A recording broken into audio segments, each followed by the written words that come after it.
Good morning, 8th class. Our chapter continue Bipin Babu lapse of memory. और हमने यहाँ तक पढ़ लिया था कि उनके स्कूल फ्रेंड चुन्नीलाल की एडवाइस पर विपिन बाबू डॉक्टर जो चंदा थे, जो कि एक फिजिशियन थे, उनसे मिलने जाते हैं।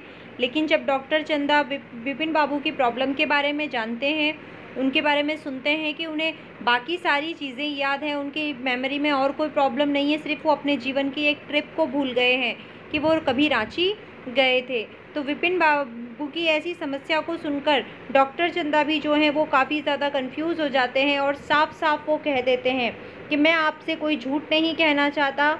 आई वॉन्ट टू फ्रेंकली से कि मैं ये इस प्रकार का केस तो मेरे भी एक्सपीरियंस, मेरे भी अनुभव क्षेत्र से बिल्कुल बाहर है, लेकिन मेरे पास आपके लिए एक सजेशन है कि आप उसे ट्राई कर सकते हैं। मैं ये नहीं कहता कि वो आप पर काम करेगा या नहीं, लेकिन उससे कोई नुकसान नहीं है, इसीलिए आप उसे ट्राई कर सकते हैं। मैं आपको कुछ गोलियां दे रहा हूँ, आप उन्हें मैं आपको कुछ जो है वो बता रहा हूँ, उस चीज़ को आपको कुछ सजेशन दे रहा हूँ, उसे अगर आप फॉलो करेंगे तो उसमें आपका कोई नुकसान नहीं है। इतना हमने पढ़ लिया था। आगे देखिए, विपिन बाबू लीन फॉरवर्ड एंग्जियसली।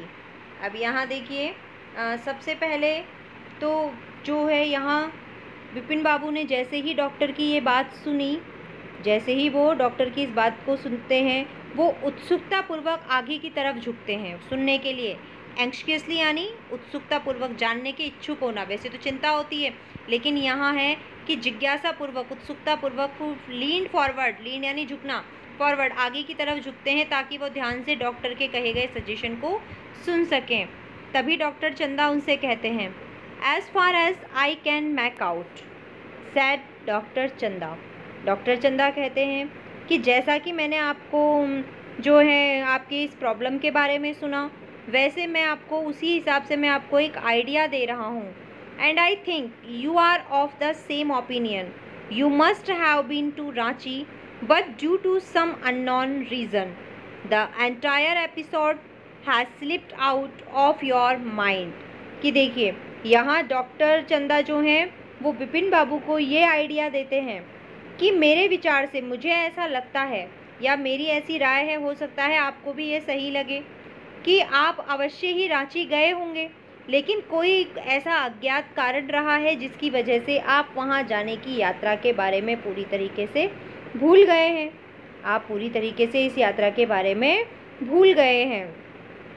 तो देखिए, पर आपको अगर वो यात्रा याद करनी है, आप उस बारे में यदि जानना चाहते हैं, तो मैं आपको ये ओपिनियन दे रहा हूँ, ये राय दे रहा हूँ कि एक बार फिर से आपको रांची जाना चाहिए। आपको एक बार फिर से क्या करना चाहिए? रांची जाना चाहिए। देखिए, सबसे पहले तो आपको मीनिंग्स आपको मैंने बता दिए थे। लीन जो आपका है, लीन का मतलब होता है झुकना, एंग्जियसली यानी चिंतित रूप से, यहाँ है उत्सुकतापूर्वक। एपिसोड मीन्स घटना, एपिसोड मीन्स घटना। ओपिनियन मीन्स राय, अननोन यानी अज्ञात, रीज़न यानी कारण। स्लिप्ड आउट यानी कि आप भूल गए हैं, याद नहीं रहा है। रिमाइंड करना यानी फिर से याद करना। तो विपिन बाबू को डॉक्टर चंदा के द्वारा ये एडवाइस दी जाती है, ये ओपिनियन दी जाती है कि मेरा ऐसा मानना है, मुझे ऐसा लगता है कि आप रांची तो गए होंगे, लेकिन कुछ अज्ञात कारणों की वजह से आप वहाँ की यात्रा के बारे में भूल गए हैं। तो आपके अगर जीवन में फिर से वही घटनाएं घटित होती हैं, या फिर से आप उस जगह की यात्रा करेंगे, तो हो सकता है कि आपको फिर से जो है वो सारी यादें वापस आ जाए।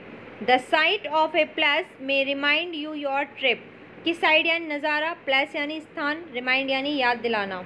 कि हो सकता है उस जगह का दृश्य, उस स्थान का नज़ारा आपको अपनी उस पुरानी यात्रा के बारे में याद दिला दे।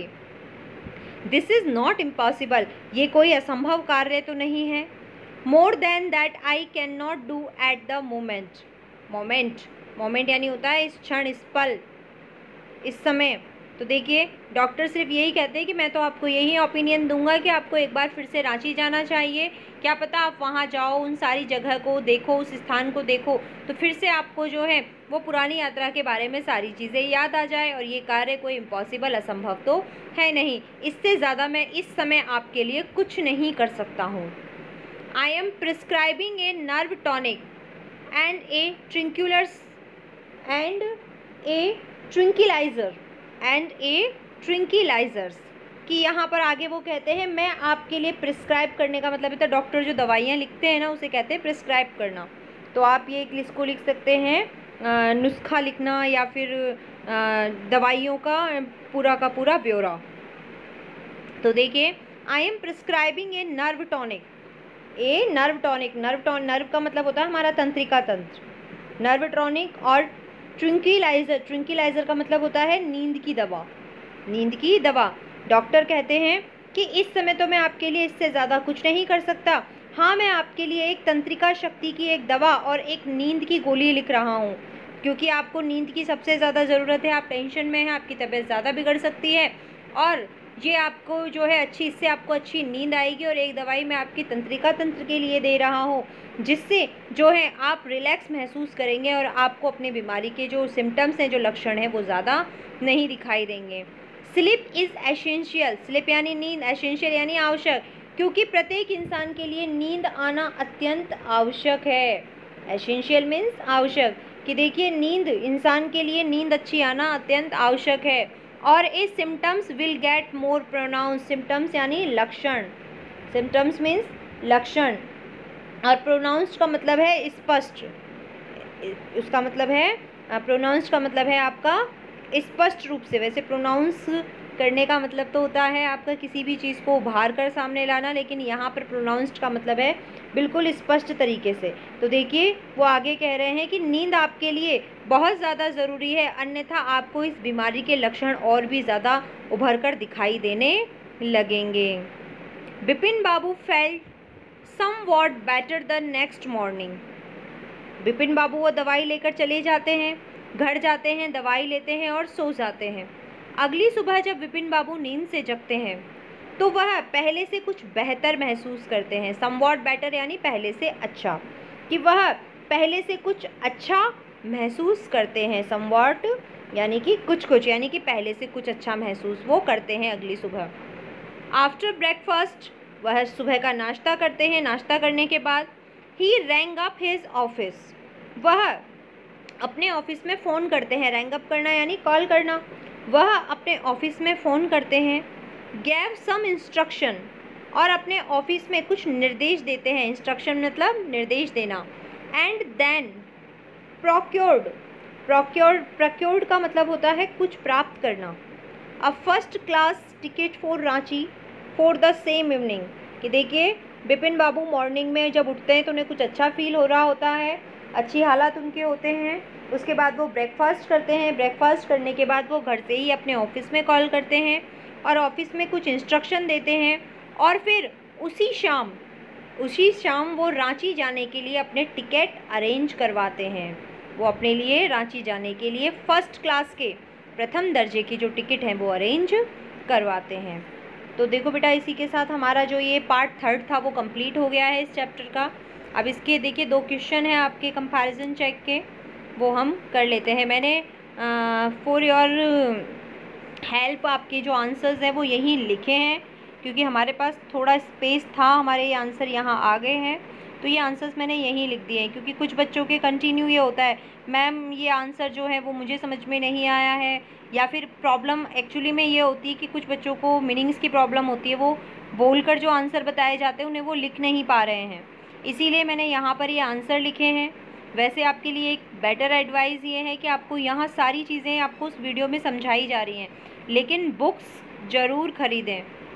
बुक्स ख़रीदना आपके लिए नेसेसरी है। बिना बुक्स को बाय किए आप इतने अच्छे तरीके से इसे नहीं समझ पाएंगे, क्योंकि आपको बार बार जो है चीज़ें देखनी पड़ती हैं, मीनिंग्स की प्रॉब्लम होती है, बहुत सारी चीज़ें हम बोलकर बताते हैं, और कुछ बच्चों को इंग्लिश में वैसे भी प्रॉब्लम होती है। सो मैं आपको तो यही कहूँगी कि आपको जल्द से जल्द अपनी जो बुक्स हैं वो बाय कर लेनी चाहिए, ख़रीद लेनी चाहिए। तो सबसे पहले अभी हम इसके क्वेश्चन आंसर्स देख लेते हैं।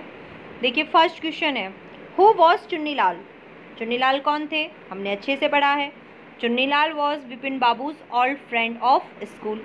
चुन्नीलाल कौन थे, बिपिन बाबू के बचपन के स्कूल के मित्र थे।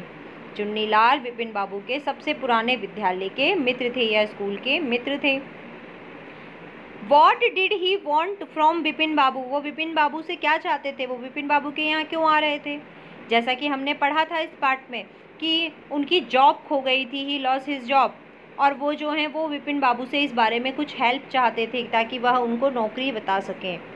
यही इसका आंसर है। तो देखिए यहाँ मैंने इस आंसर को लिखा है, आप इसे देख लीजिए। हाँ, तो हम स्टार्ट देखिए। Chunni Lal was Bipin Babu's old friend of school. Chunni Lal was Bipin Babu's old friend of school. He was undergoing a rough time. He was undergoing a rough time. He wanted some help about a job from Bipin Babu. He was undergoing a rough time. He wanted some help about a job from Bipin Babu. तो ये आपके first question का answer था। हमारा next question देखिए। Why was doctor चंदा puzzled, doctor जो चंदा थे वो उलझन में क्यों पड़ गए थे या हैरान क्यों हो गए थे।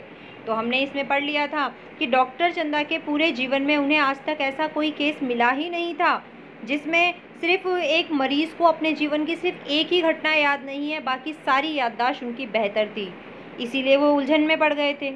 What was unusual about Bipin babus loss of memory, और बिपिन बाबू की याददाश्त खोने के बारे में सबसे ज़्यादा जो अनयूजुअल यानी अस्वाभाविक क्या था, सबसे ज़्यादा अस्वाभाविक क्या था।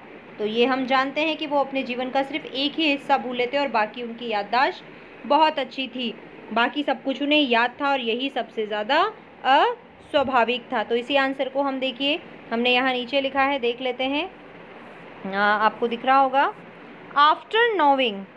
After knowing Bipin Babu's illness, Dr. Chanda was puzzled.